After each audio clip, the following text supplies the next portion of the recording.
Labdien! Ar jums runā Latvijas ārstbiedrības prezidents Pēters Apinis. Runāšu par maratonu. Parīt ir Latvijas Telekom maratons un visi taisās skriet. Esmu noskrējis vairāk par 20 maratoniem sacensību režīmā un man ir zinām pieredze, bet nevis tādēļ gribu jums stāstīt, bet tādēļ, ka vienkārši ārsts nevēlās liekas pacientus. Dažas lietas ir obligātas. Pirms gara vai īsa skrējiena jāiesildās sākumā ļoti lēni. Kustoties, skrienot, tad uztaisot mazas ātras kustības izrāvienus, patrenējot arī sevi ātrākā režīmā.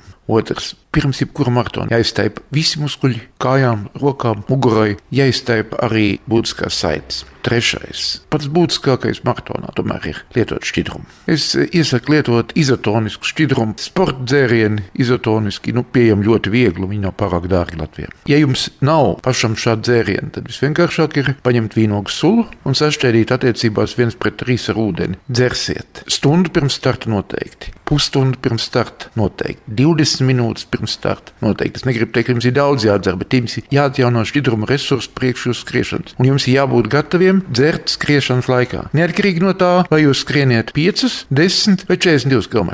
Jebkuram cilvēkam vissvarīgākais ir skriešanas laikā uzņemt adekvātu šķidrumu. Un nevis vienkārši ūdeni, un nevis pārāk sāļu šķidrumu, bet tieši izotonisku šķidrumu. Izvēlieties skriešanai piemērots apavs. Tas ir pats būtiskākais, lai apavā tu justos ērti. Un izvēlieties skriešanai piemērotu apģērbu. Nekāda pārlieku izrādīšanās skrējiens nav. Iespējams, ka jāizvēlās mazliet siltāks apģērbs, nekā jums izliekās pēc gaisa temperatūras. Ir pavasaris, svētdien ir iespējams lietus, pilnīgi skriet īsajā formā. To var darīt sportists, kuram ir neticami laba funkcionāla sagatavotība. Visiem pārējiem es ieteiktu, tomēr, ja viņš nav profesionāls sportists, vismaz pavasarī nesāt garo kreklu. Lai jums labi veicās, lai labi skrienās, lai mums ir aizvien vairāk skrien.